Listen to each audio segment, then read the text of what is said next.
माता बहना माँ अमृता देवी के रूप में, विरासत के रूप में यहाँ नजर आ रही है। और वो भगत सिंह के रूप में मेरे सामने बैठे तमाम वो नौजवान साथी और संत सानिध्य जिनके नेतृत्व में, इस कमेटी के नेतृत्व में जो ये धरना चल रहा है, आप सबको मेरा नमस्कार, प्रणाम।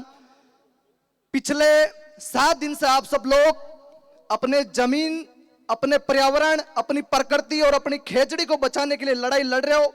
ये लड़ाई आपके अस्मिता की लड़ाई, ये लड़ाई आपके आने वाले बच्चों के भविष्य की लड़ाई, इस प्रकृति की सुरक्षा की और इस पर्यावरण की रक्षा की लड़ाई है। ये कोई छोटी लड़ाई नहीं है। आप सब लोगों ने इतनी हिम्मत की है कि इस संकट के सामने, इन सत्ता, इन गुलामी गलियारों के सामने आपने खड़े होकर इस लड़ाई को लड़ने का काम किया। आप सबको मेरा साधुवाद, नमन।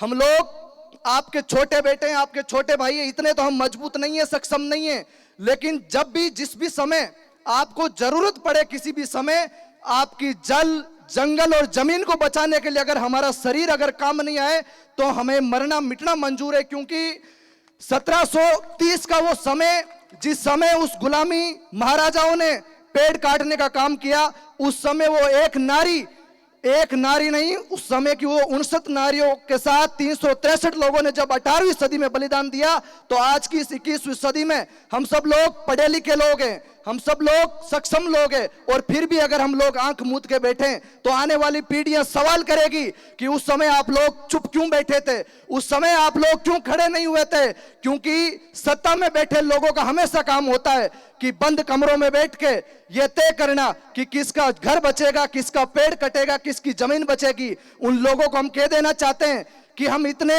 गरीब लोग नहीं हैं, इतने हम चुनिंदा लोग नहीं हैं, हम सक्षम लोग हैं। और ये मारवाड़ की धरती, जिसका हमेशा से इतिहास रहा है, हमारे बलिदान में खून नहीं, हमारी हिम्मत के अंदर खून लिखा जाता है। ये हमारा इतिहास आप देख लेना। और मैं तो आप सब लोगों से इतना ही कहना चाहूंगा कि ये आंदोलन जो आपका चल रहा है, ये कोई एक आंदोलन, कोई जाति का आंदोलन नहीं, कोई एक समाज का आंदोलन नहीं है। ये पर्यावरण के अंदर बिश्नोई समाज हमेशा से इस पर्यावरण की रक्षा के लिए, जीव दया के लिए अग्रिम पंक्ति में हमेशा से लड़ता आया। और बिश्नोई समाज के नेतृत्व में आज 36 कौम आपके साथ इस जमीन, उस पर्यावरण और उस खेजड़ी की रक्षा के लिए लड़ रहा है। इसके लिए मैं आपको धन्यवाद देना चाहूंगा। और साथ ही साथ मैं निवेदन करना चाहूंगा उन तमाम जातियों के लोगों को, 36 कौम को आपको इस पर्यावरण की रक्षा में अग्रिम पंक्ति में आगे आके लड़ना चाहिए। क्योंकि मैं तो एक छोटा सा निवासी हूं, भले ही मैं जयपुर की राजस्थान विश्वविद्यालय में राजनीति करती हूं, लेकिन मेरा गांव नागौर जिले के उस अड़ाई में पड़ता है जहां हम बिश्नोई और जाट और 36 कौम हम मिलजुल के लड़ाई लड़ने का काम करते हैं। और जिस प्रकार से मैंने ज्यादा तो आंदोलन नहीं किए, लेकिन जितने आंदोलन किए वो बहुत बड़े बड़े आंदोलन किए। मैं आपको बताना चाहूंगा कि जब राजस्थान के अंदर 2021 में जब पेपर लीक की बात चली, उस समय जो सबसे भ्रष्ट भर्ती, जो एसआई भर्ती की लड़ाई हुई, उसके लिए मैंने एक दिन नहीं 4 वर्षों की लड़ाई लड़ी। और हाल ही के अंदर जयपुर के उस शहीद स्मारक पर 127 दिन के अंदर हमने दिन रात उस परिस्थिति में लड़के, माननीय नागौर सांसद हनुमान बेनीवाल जी के नेतृत्व में लड़ाई लड़के उस पेपर माफियाओं का शिकंजा कसने का काम किया। उसके बाद हमारा धरना चल रहा है नागौर के अंदर अलाय पंचायत समिति को लेकर, उसके अंदर भी 55 दिन हुए, लेकिन हम हिम्मत और दावत के साथ लड़ रहे हैं। क्योंकि लड़ने वाले हमेशा से लड़े जाते हैं, भले ही जुल्म के खिलाफ लोग हमें कमजोर करने की कोशिश करें। जिस प्रकार कुछ दिनों पहले सरकार में बैठे वो लोग, हम धन्यवाद ज्ञापित करते हैं कि सरकार और सत्ता में, क्योंकि बात करने के रास्ते हमेशा खुले होने चाहिए, क्योंकि हमारी लड़ाई सत्ता और सरकार से। आदरणीय मंत्री के बिश्नोई जी जो धन्यवाद के पात्र है कि आपके बीच में आए, लेकिन उन्होंने क्या किया उसके ऊपर उनको सोचना चाहिए कि जिस दिन 2 संभागों की बात करी, आप बिश्नोई समाज से आते हो, लेकिन उस पिंपासर को कैसे भूल गए, उस नागौर में उस पिंपासर को कैसे भूल गए जहां जाम्बो जी ने जन्म लिया। आप कैसे भूल गए उस नागौर के उस मुक्तिधाम मुकाम के आसपास हमारे नागौर के इलाके को, जहां खेजड़ियों के अंदर वो हिरण आज भी दौड़ते हैं, जहां उस खेजड़ियों में हमारी माताएं बहनें आज भी पूजा करती है। उस खेजड़ी के नीचे आज भी वो गांव का बूढ़ा बच्चा, आज भी वो बूढ़ा बुजुर्ग उस खेजड़ी की साए में बैठ के अपने आप को जो है अपनी जिंदगी, अपना दिन गुजारने का काम करता है। उस बालक जो उस खेत के अंदर उस खेजड़ी की साए में बैठ के, वो किसान जो उस खेजड़ी की छांव में बैठ के अपने खेतों के अंदर अपनी फसल उगाने का काम करता है। शर्म आनी चाहिए आप लोगों को। मैं तो धन्यवाद देता हूं भाई सुभाष खारा सहित उस तमाम कमेटी को कि जिस प्रकार भगत सिंह ने कहा था कि क्रांति की तलवार, भगत सिंह ने एक बात कही थी, ध्यान से सुनना, कि क्रांति की तलवार विचारों की शान पे तेज होती है, और हमारा विचार है कि खेजड़ी बचनी चाहिए, चाहे मरना पड़ जाए, मिटना पड़ जाए, लेकिन ये पेड़ बचना चाहिए, क्योंकि एक पेड़ कितना कीमती होता है। वो कोरोना महामारी में हम जानते हैं कि हम गांव के लोगों ने इस खेजड़ी से ऑक्सीजन लेके हमारा जीवन बचाने का काम किया। मैंने देखा है उस कोरोना महामारी में, जयपुर में एक छोटी सी कॉलोनी आती, पत्रकार कॉलोनी, एक एसएमएस का विज्ञाता डॉक्टर था जिसके पूरे परिवार की कोरोना महामारी में मौत हो गई थी। जब उसके बगल के मकान में मैं रह रहा था, मैंने उससे पूछा, उन्होंने कहा आपके गांव में कितनी मौत हुई? मैंने कहा मेरे परिवार में तो एक भी मौत कोरोना से नहीं हुई। बोला क्यों? मैंने कहा ऑक्सीजन हमारी खेजड़ियों से मिलता है, हमारे खेतों में 20-20, 25-25 खेजड़ियां हैं, जिनसे हमारा पूरा परिवार पलता है, जिससे ये हमारा पूरा जीवन पलता है। तो उन्होंने कहा कि यार ये खेजड़ी होती क्या है? मैंने कहा आप एक बार देखो, आप गांव में आओ, उस रेतीले धोरे में आओ, आपको पता चलेगा। तो वो 2 दिन मेरे घर पे आए, उनको मैंने खेजड़ी का पूरा पता बताया कि इससे क्या क्या सुविधा है, इससे क्या क्या चीजें। आज उसका एक छोटा सा प्लॉट है, उस प्लॉट के अंदर उसने 10 खेजड़ियां लगाई है। ये साक्षात उदाहरण है, क्योंकि खेजड़ी कितनी कीमती होती है। और मैं तो आप सब लोगों को कहना चाहूंगा, अगर यहाँ पंडाल लगा लिया है और आप सब लोग यहाँ पे बैठ गए हो, तो बिना कुछ लिए मत उठना साथियों, क्योंकि इतिहास उसी का लिखा जाता है जो हमेशा डट के लड़ता है, हमेशा मुकाबला करता है। क्योंकि भगत सिंह ने देश की आजादी के लिए हंसते हंसते फांसी के फंदे को चूमा है, और वो मां अमृता देवी जिसने इस पेड़ की रक्षा के लिए उस राजा के खिलाफ हंसते हंसते तने को गले लगाकर अपना बलिदान दिया है। तो आने वाली पीढ़ियां आपके बलिदान को, आपके संघर्ष को और आपके इस हमेशा लड़ने वाले समय परिस्थिति में जो भी साथ दे रहे हैं, मैं उनका स्वागत करना चाहूंगा। और एक अंत में मैं एक बात इतना और कहना चाहूंगा कि आज के दौर के अंदर इस आंदोलन में सबसे बड़ी भूमिका होती है इस माइक की। मैं कमेटी से भी निवेदन करना चाहूंगा कि कोई आंदोलन अगर लंबा चलता है, बड़ा चलता है, अभी एक भाई जो बात कह के गया था मीडिया के साथियों से, बहुत सही बात कह के गया था, क्योंकि आप जितने भी लोग यहाँ पे बैठे हो, उससे इतर जो लोग प्रदेश में बैठे हैं, सोशल मीडिया के माध्यम से देख रहे हैं, वहां से आंदोलन का बहुत बड़ा आपका इफेक्ट पड़ता है।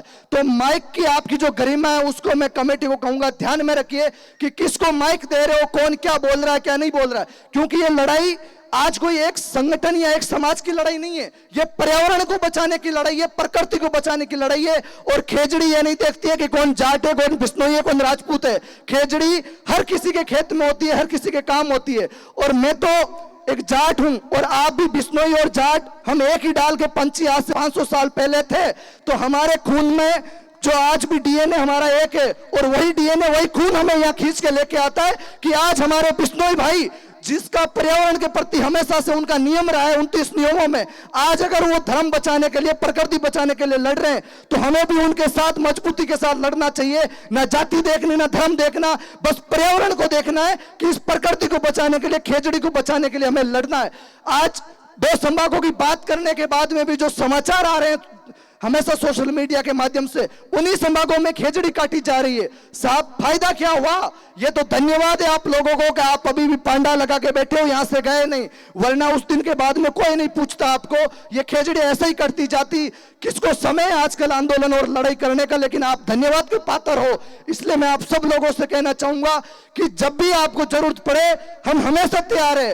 और दूसरी, मैं तो नागौर सांसद और राष्ट्रीय लोकतांत्रिक पार्टी हनुमान बेनीवाल जी का एक छोटा सा सिपाही हूं, क्योंकि मैंने देखा है उनको हमेशा लड़ने के लिए। और मैं आप लोगों से भी कहना चाहूंगा कि उस व्यक्ति से जलन मत रखिए, उससे ईर्ष्या मत कीजिए, उससे सीखिए कि उसमें क्या खूबी है, और अपने नेता को कहिए कि उसका मुकाबला करो, उसकी जैसा शिक्षा लो कि वो किस परिस्थितियों के अंदर दिन और रात सड़क से लेकर देश की सबसे बड़ी पंचायत में लड़ने का काम करता है, उसके काबिल बनो, तब हम लोग आपको भी धन्यवाद देंगे।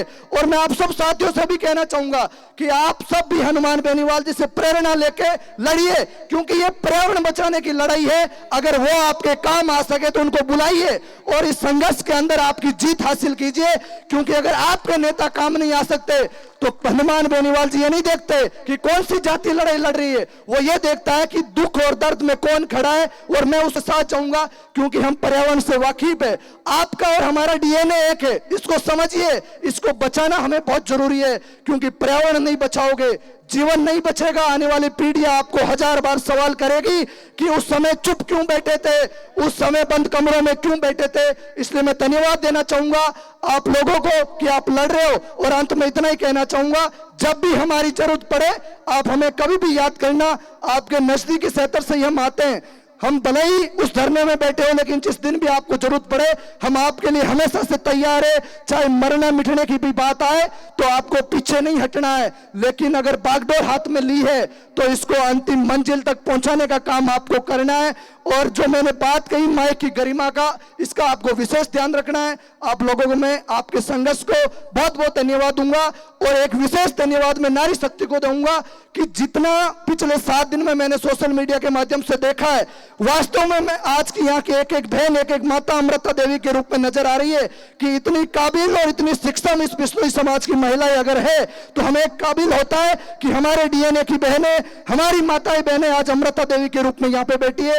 और इसी आंदोलन के अंदर इन माता बहनों की वजह से आपका यह आंदोलन पूरे विश्व भर के अंदर एक अनूठी छाप छोड़ रहा है कि वो आंदोलन जिसमें वहां की हर माता, हर महिला पीछे नहीं हट रही, हर जगह अग्रिम पंक्ति में खड़ी है अमृता देवी बनके। इसलिए आपको मजबूती रखनी है, क्योंकि वो महिला समझती है घर की उस रसोई की चिंगारी से लेकर सड़क से लेकर अपने बच्चों को पालने तक की वो सारी शिक्षा समझती है कि किस परिस्थितियों के अंदर कितना मैंने संघर्ष करके यहाँ पे आए। आपकी संघर्ष समिति को, आप तमाम क्रांतिकारियों को, माताओं बहनों को मेरा धन्यवाद, नमन, नमस्कार।